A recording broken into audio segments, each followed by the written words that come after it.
Okay, I am starting the broadcast just a moment early here because I'm going to type you something in the chat here if you can hear me. Anybody is on a minute early, or please let me know when you can hear me. I'm going to scroll down here for a second because I've talked before for 5 minutes and nobody knew what I was saying because my mouth was just moving. So obviously I want you guys to hear what I'm saying, especially if you're taking your time. And if you or someone you know or love is actually experiencing a lot of pain or chronic pain, I know this isn't a huge conversation that happens at purpose-driven chiropractic. It's probably on the lower end of the spectrum for people.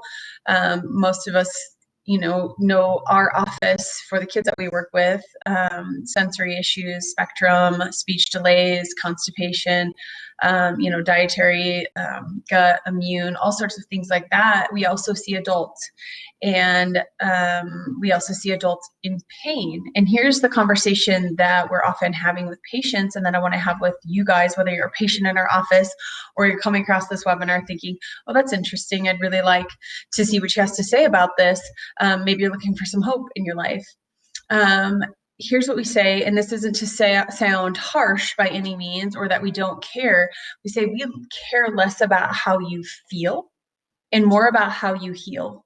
That's really what matters, truly, because we know that our bodies are designed to be healthy. They're designed to self-heal. They're designed to self-regulate. And we want to know what's getting in the way of that process, because if you cut your finger, you might put a Band-Aid on that finger, but it's going to heal. We know it's going to heal. We have faith in the body that it's going to heal. And it's the same thing if there's an injury. If we slip and fall, and we hurt our back, or we woke up out of bed and was like, oh gosh, something's going on. Or maybe you're a college athlete and you kind of wore and tore yourself down.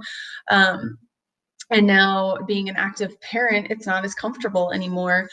Well, we care more about how you're healing and why you're not and what might be interfering with that. So this webinar, we are going to take a kind of a 30,000 foot view of health and what's going on and narrow in and talk specifically about pain and what's happening. And really the webinar should have been called Pain It's in the Brain, which is what I put over here. Let me just kind of change my layout here so you guys can see a few of my slides and you know what I'm talking about.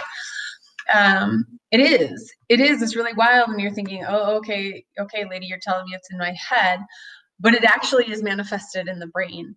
And I never really sat back and thought about that until I was a pediatric chiropractor and until I was a neurological based chiropractor to understand where's the brain getting feedback from, what's going on, how does it communicate with the body, not only in pain and sensory and neurological areas of our body, including body systems from lungs to immune system, digestive system, endocrine, and our hormones. How's the brain getting feedback?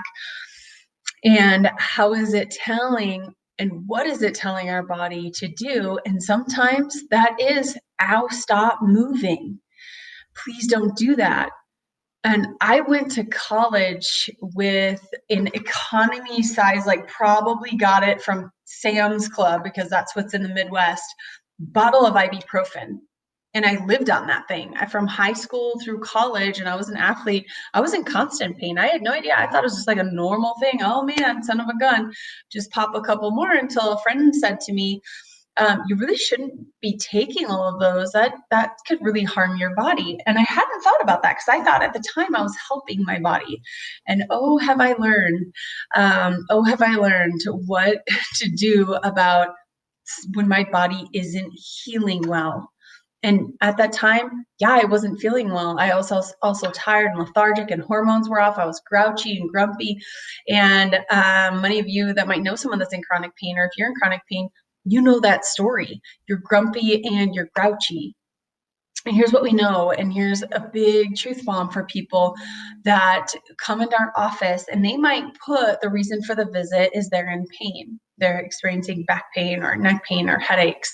And we know, and we all know in our office that that's not really the reason why you came in. You might be able to say, this is a problem, the pain is here, But really, you probably had that pain yesterday, the week before. It probably wasn't a sudden onset unless you were in an automobile accident. Now you really know you're broken. The pain's been there for a while. And what we know is that it's actually what the pain is keeping you from that's going to bring you in here. So it might have been that you aren't the person that you want to be. It might be that you're irritable. It might be that you're not a good mom or a dad, or feel like a good mom or dad, not that you aren't. You might not be having a great conversation with your spouse or your children or your coworkers, or being able to perform well or do things that was once bringing you joy. Whether it's exercise or going out with friends or getting on the golf course, because pain is preventing that from you from doing those things. So it's really what you're lacking in your life, and it's really what it's been taking from you, more so than it is the pain, because we can all tolerate just a little bit of pain, but when we're irritable and we aren't who we want to be, that's really where we're going to start to take action on it. And honestly, when you're taking a look at, your life kind of deteriorating, if you will, and that might sound like a little bit of a harsh term, but sometimes you might just take a look back. So like, here's where you're at. And then you take a look back and you're like, man, I don't know the last time I felt good. I don't know the last time I bounced out of bed at 5 a.m. ready to go for a workout, or ready to get my week plan or my day plan, ready to, journal and do all the things that I know that I need to do to have a great day, week, month, year, life.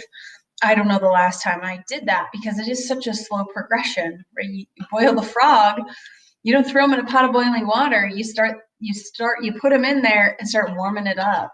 And I know that's an old analogy and it might sound a little bit cheesy, but it's definitely what happens in our lives. And I want to be able to bring people hope that actually isn't how it has to be. And you actually don't have to deteriorate just because you're aging. I definitely feel better now that I'm nearly 40 than I did in my 20s when I was going to college. Once again, I packed a huge economy bottle of ibuprofen because I thought that's how you should manage pain, instead of listening to my body to figure out what's going on and why I might not be healing from what was going on. And it's usually coupled with something else. And we're going to talk about that. We're going to take an even bigger and, like I said, 30,000 foot view on what's happening in our lives, so we can really understand it and know how to move forward from it, and just not get in that perpetual cycle of stress.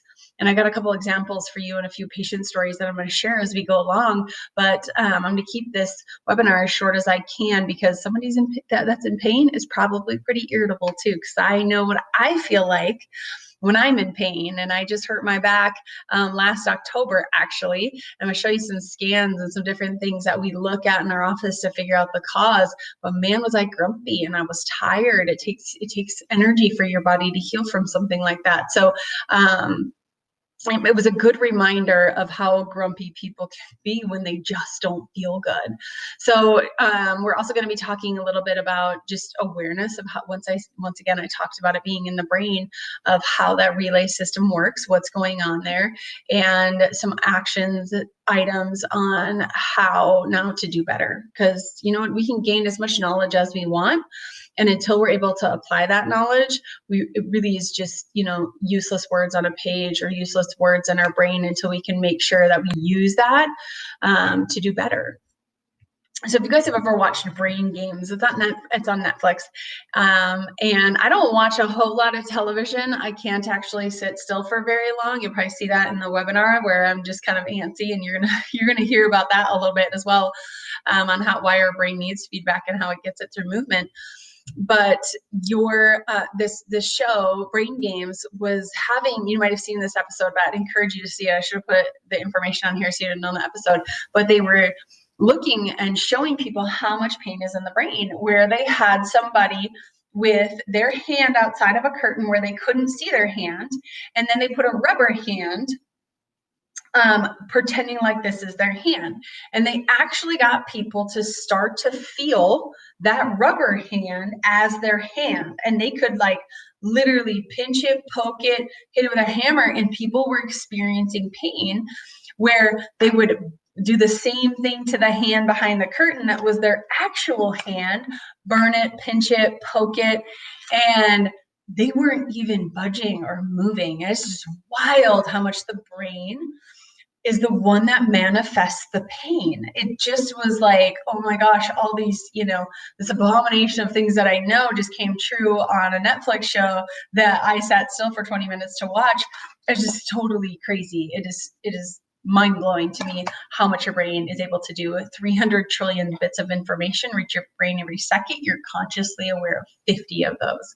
So it's a pretty dynamic thing, obviously, and you're pretty aware of pain definitely when that is happening, and you're pretty aware of your other senses, which we're gonna talk about here in just a moment, of how you live your life. But it really is through your nervous system. Your brain gets feedback from your nervous system and from your senses, which I'm going to show you on this next slide here. But the function of your nervous system is to perceive, so take in the environment, coordinate, right? Everything that needs to go on, all the behavior of all other cells, send the information back out at the rate of 300 trillion bits of information every second.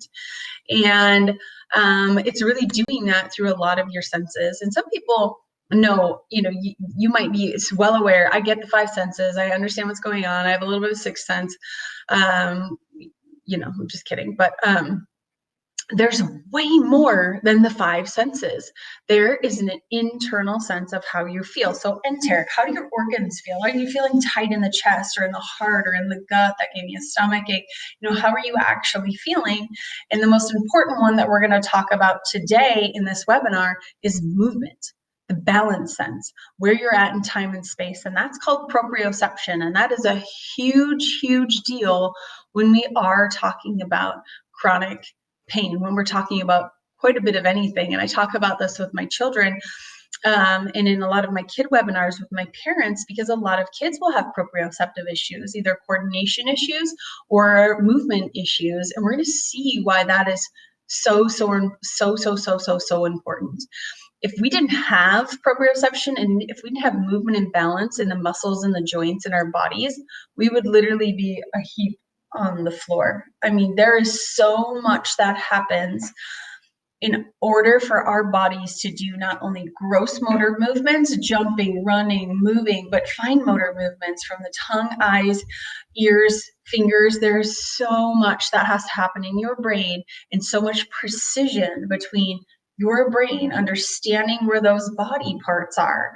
It is absolutely wild. And you've got such a huge relay system between every single muscle and organ and tissue and cell inside of your body. But that joint and movement thing is a really big deal. That's why when our kids were little, when they're babies, we were measuring motor milestones through movement.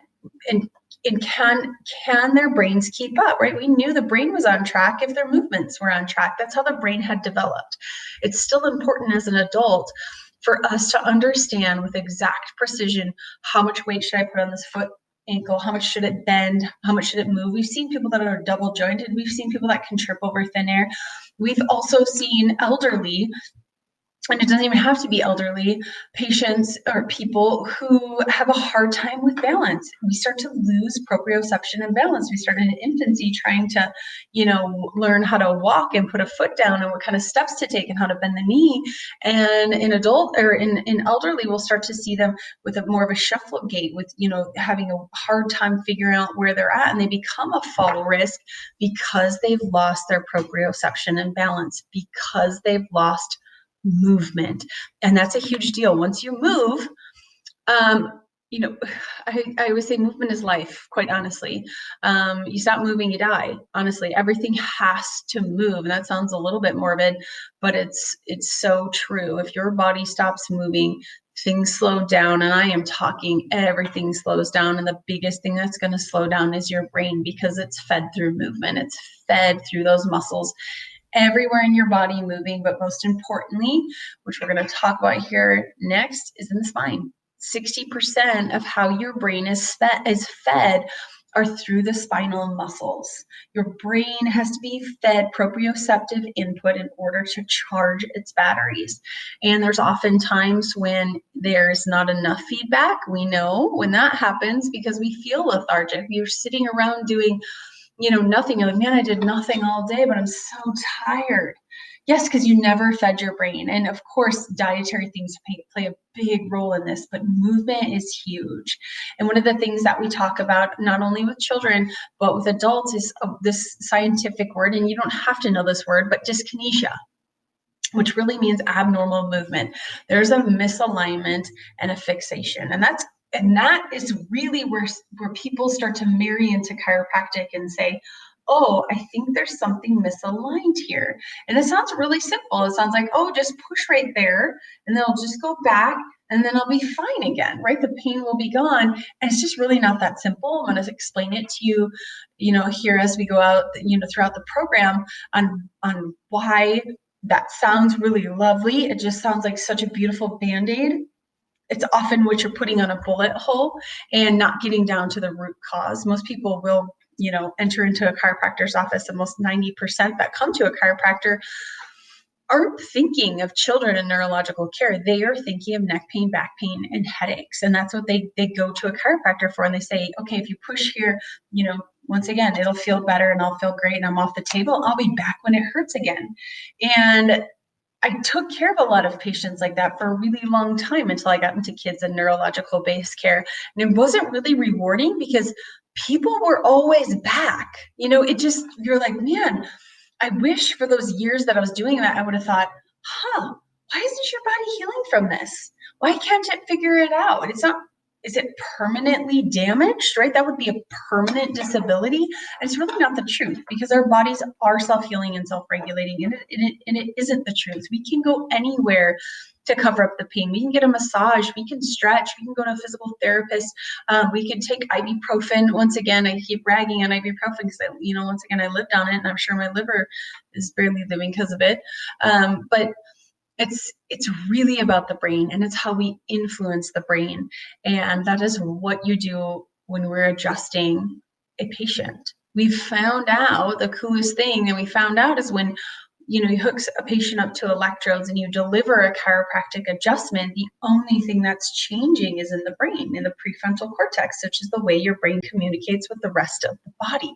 It's just absolutely mind-blowing. It has nothing necessarily to do with that segment, but it helps it heal better. So let's take a look a little closer about dyskinesia, but I want to talk later about healing and the brain and that adjustment and how important these things are, and getting down to the bottom of why you might be feeling grumpy and irritable and seriously just stiff and old and in pain. And you might be really young. You might be like me. You might be 25 listening to this thinking like, oh man, yeah, I don't want to live the rest of my life like this. Or you might be in your prime right now, 30s, 40s, 50s, 60s, thinking like, I want to keep living this out and I can't do what I want to do. I can't do what I love. I feel like I should have turned my lights on here. Hang on a second. Those are behind me. So dyskinesia, that movement sense, we want to measure. We want to know, yes, movement tends to be the motor side of your nervous system, of course, that sense of where you're at in time and space, the balance. We want to take a look at it and see, because I said those spinal muscles are so stinking important. 60% of what are feeding your brain are in those spinal muscles. We want to know what's going on exactly to each, to the precision of how is your brain getting feedback from different areas, different levels in your spine. We're going to look at some of those and why that's really important. So I have a picture here of a scan to give you guys just a better picture of what's going on inside of the body and why and how we measure things. But this is looking at electrical impulses. So this is an EMG. Close, people think of EKG of the brain, EKG of the heart, EEG of the brain, EMG, muscles around the spinal cord feeding the brain. And when you're looking at extra neurological activity, extra neurological impulses reaching the brain, you're going to start to see some color on this graph. And in this ideal graph would be white. Of course, you can tell that something with color probably isn't great. But I want you to take a couple notes about this color over here that is yellow, and that's a fatigue point. And some people don't really realize maybe when they're in pain, their body has given up a little bit and it's not healing well because it's not getting feedback there very well, and it's at a fatigue point. A tight muscle is actually a weak muscle. It's a fatigued muscle. It is tight because it doesn't have the flexibility to move, because it is so weak, because it can't hang on. And that nerve, that vital nerve from your spinal cord, is asking to be tight and protected. It is saying, hold on for dear life, stop moving. You aren't strong enough and flexible enough to keep bending and moving, because really your muscles are just there and your joints are just there, not only to hold you up against gravity, but to really protect those vital nerves. And there's so much happening, as we talked about before. And really, your spine is designed to bend and flex. So we've all seen people that are kind of like hunched over and their spine just doesn't move. Well, number one, we know they're not getting feedback to the brain. So number two, we know they have very little proprioception. They're fall wrist, they're balanced wrist. There's a lot happening there. We also know that there's going to be some fixation there. And I'm doing an exaggerated, stuck point there, but we know there's fixation and abnormal movement to the brain. We know that there's dyskinesia, and we know that the spinal cord then isn't moving appropriately. Your spinal cord itself is like a rubber band. It's nice and bendable and flexible and movable, and it should be able to sponge and move through space and bend and twist with your spine. Well, when there is areas that are fatigued, there's areas of high stress, which you're seeing in some of these colored areas. There's a ton of neurological activity going on there. And you're seeing low activity through this zone here, which is actually your adrenal zone and your stress zone. I'm going to show you a chart here in a little bit, but we know it's not getting the movement that it needs. That spinal cord needs to feed your brain. It has got a bunch of cerebral spinal fluid flowing around, nourishing your brain, coming up and down. And it needs to bend and move and twist. And when it's not doing that, it's not feeding your brain well. That's why you'll hear the yogis say, you're as young as your spine is flexible. And now I believe them. I didn't in college when I started. I was like, okay, crazy people. No, it's really true. So bar graph, here's a line graph of the same picture. And this kind of gives us a better idea of what's going on in the fatigue points here, because we want his black line that's outside the means here. It's even outside of the severe. We want it within this gray zone. And you can see, white would be really ideal. You can see how much fatigue he actually has going on through his core, where there's some prime organs and glands and some prime digestion going on through here. We're going to look at why that's important in a little bit. But I want you to take a special notice over here to the symmetry graph, where once again, this is the same scan. And he has a really large abnormal symmetry in this upper cervical spine, and that's upper cervical spine is the most important area. So now over half of those signals that we were talking about that feed the brain are in that upper cervical spine. Most people, you guys, that come to my office that have neck pain, back pain, headaches, bowel dysregulation, they've got immune challenges, you have a respiratory challenge, they've got allergies. We see it in the upper cervical spine because the brainstem sits up there, and it is such a vital organ. We know, our Superman broke that first and second vertebra near the brainstem, which completely oh my gosh, I don't know the word I'm saying. He basically couldn't function from here down, right? He couldn't even breathe. He couldn't swallow. He couldn't talk.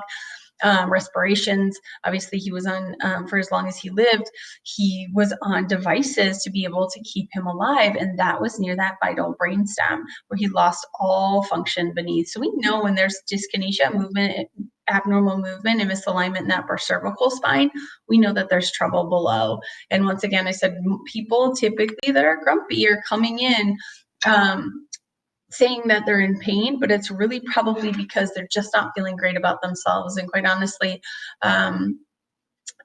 not feeling good is more of an internal problem, a self problem, than it is some sort of external problem that's going on. So unhappiness, the greatest cause of unhappiness is self-unhappiness. So there's definitely something that this pain is keeping you or someone else from doing and loving their life. So I know that that's that other saying that says the people that need the most love are the hardest to love.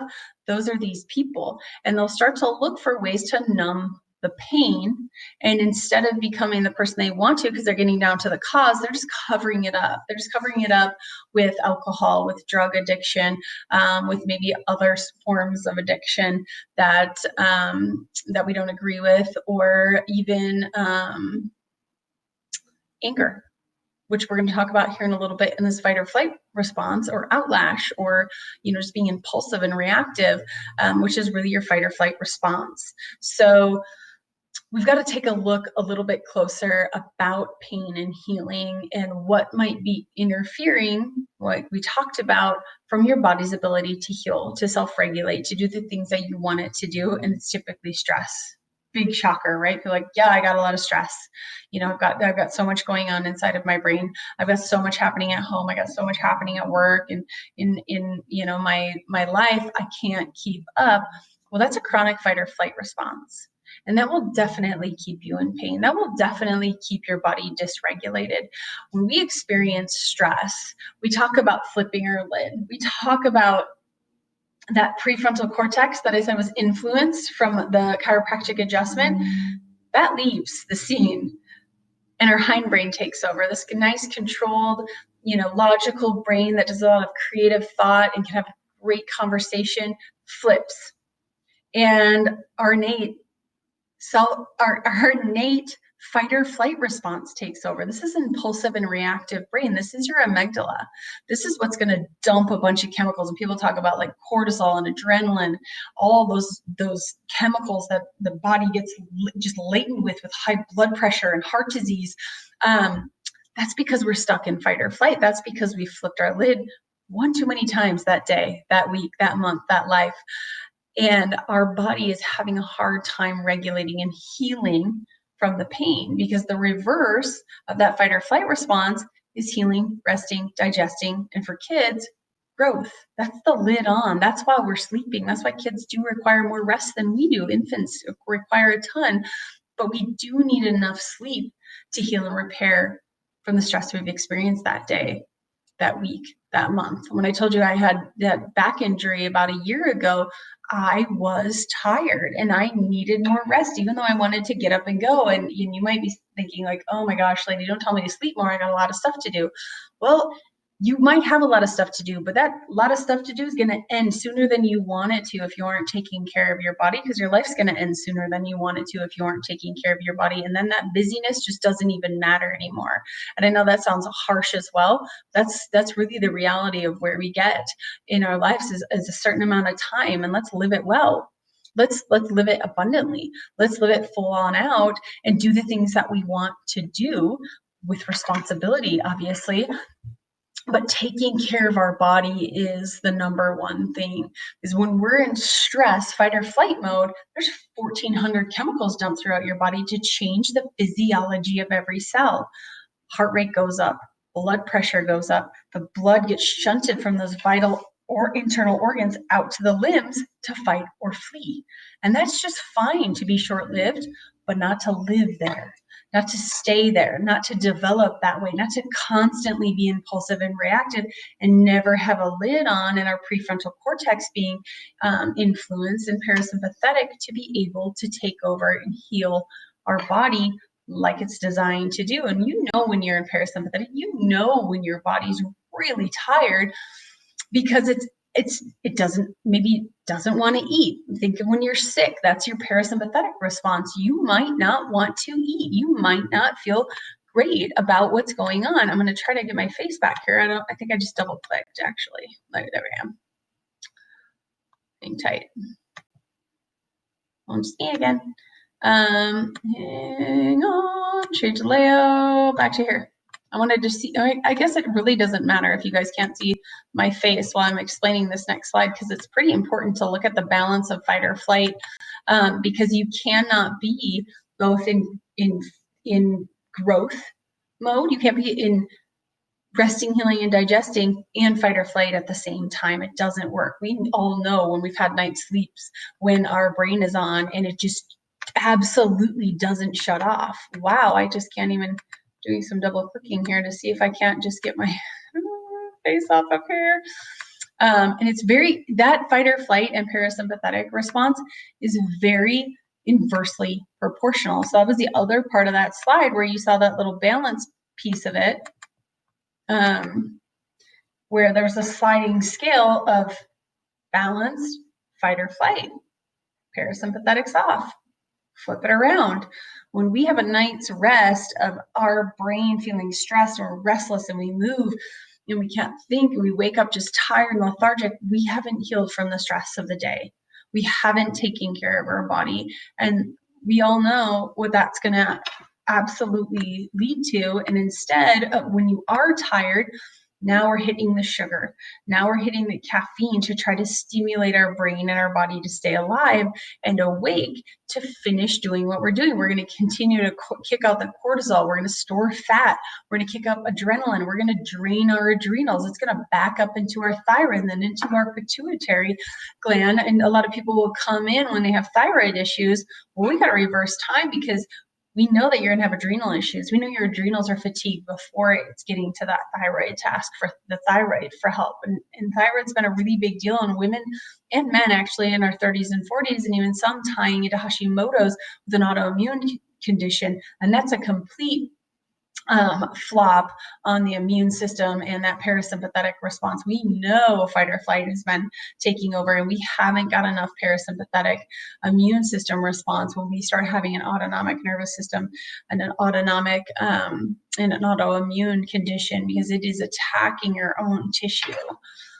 All right, give me 2 seconds here to see if I can see what's going on and give us a double click and get back to my slides. And if I can't, well, then we're just gonna, you just get to keep seeing me instead of the slides.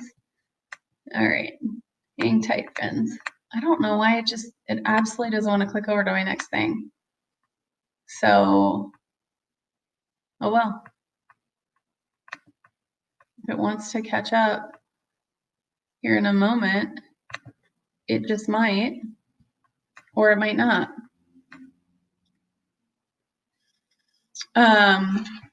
Okay, so I know you couldn't see that slide that I had pulled up there. Maybe you just caught it for just a moment, and you can, if you're watching this in a recording, you can rewind and look back at it to see how inversely proportional that fight or flight response is, and just how different the organs and glands that are under stress, what your body's doing when it's turning down digestion, it's turning down,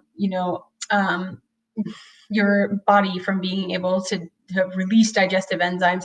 It's turning down your immune system. Things that don't matter when your body's under stress, when it's trying to survive, are going to get turned down. And in your parasympathetic response, in the reverse, you're going to see just the opposite. You're going to see digestive enzymes turn up. You're going to see peristalsis in the stomach turn up. You're going to see all of those things, the immune system turning up and doing what it needs to do, and also creating a balance, which is a really big deal. Part of that parasympathetic nervous system, and one of the biggest influencers of it is in your upper cervical spine. It's called your vagus nerve. It really runs a big portion of that parasympathetic response. It is usually experiencing a really low tone or low feedback to the brain in somebody that's been stuck in fight or flight. Some people have that inhibited and have it's something working just completely against them, kind of like that scan I showed you before with that really large imbalance in that upper cervical spine that he was experiencing. He wasn't getting good feedback to the brain, which tells me everything below wasn't. His brainstem wasn't. He wasn't getting a good motor sense. He was uncoordinated. That shutdown area was part of the gut that has been strained over so long. Stress and filtration is not working well. He's not able to eliminate toxins in his life. And when you're looking at things that feed the fight or flight response, stress is going to come in 3 forms: physical, chemical, and emotional. And a lot of what we're talking about right now is the physical. And really, the physical in that movement sense that we're talking about feeding your brain, not moving your body, is a physical stress.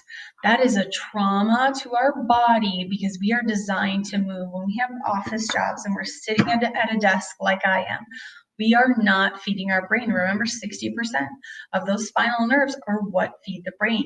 That's why you'll start to get antsy at your desk. You'll start moving your fingers, your feet, your jaw. You might chew on things because your brain's looking for feedback. And if it can't get it through the movement, it's going to try in other ways.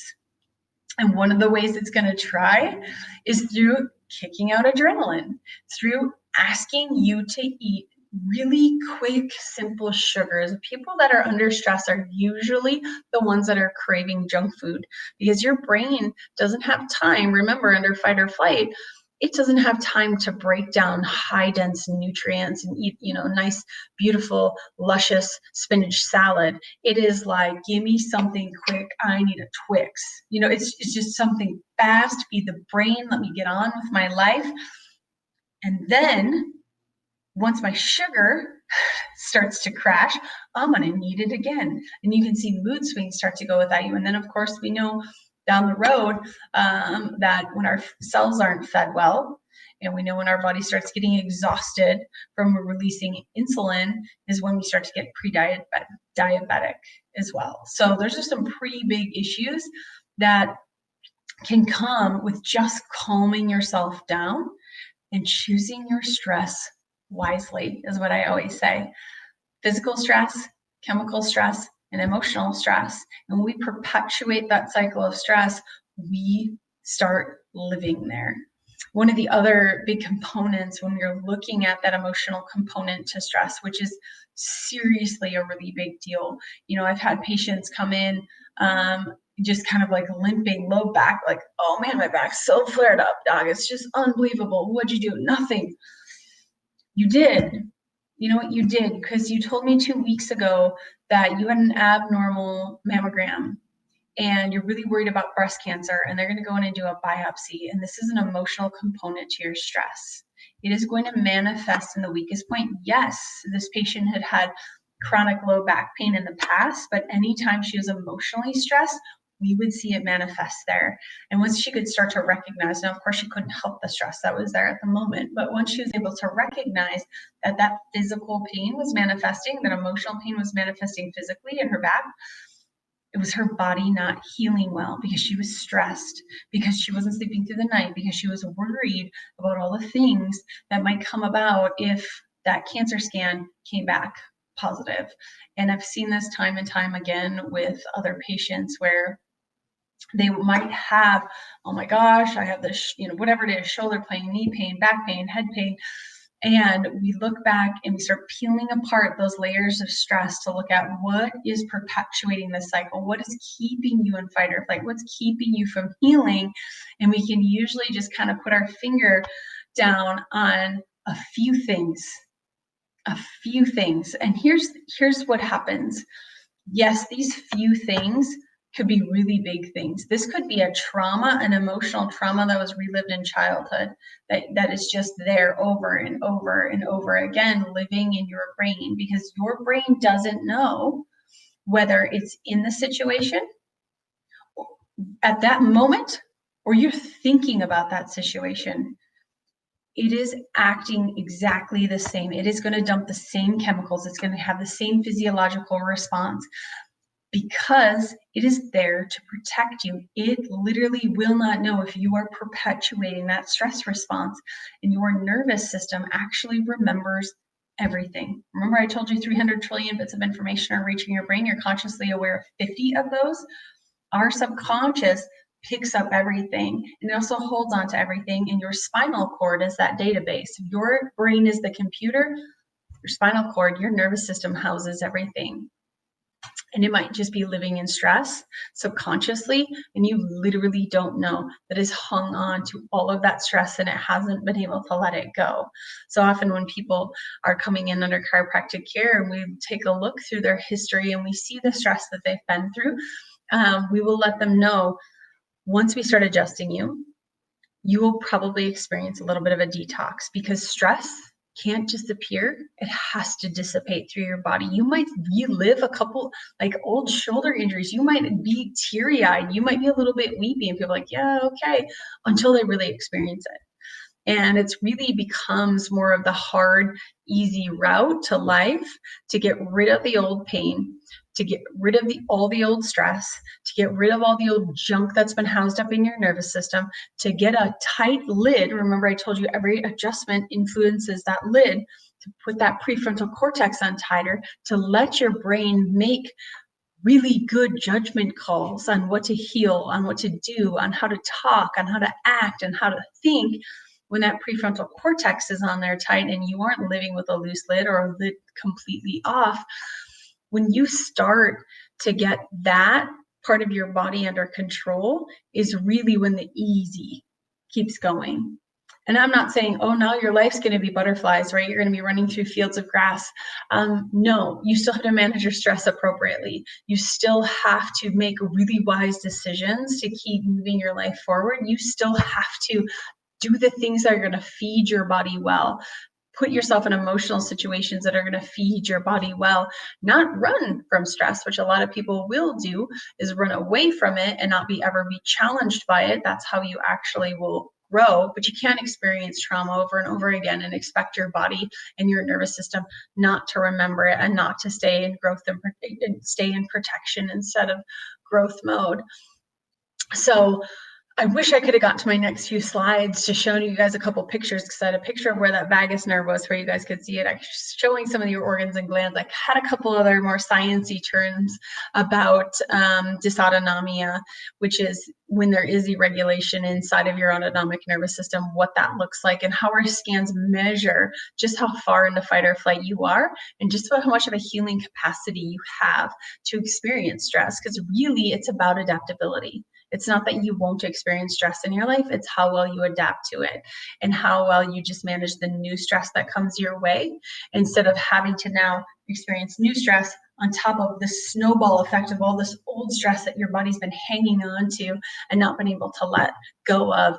And we will keep you from healing. It will keep your brain and your body from moving the way you want it to. It's going to lessen the brain's ability to get feedback, just like we talked about with that dyskinesia.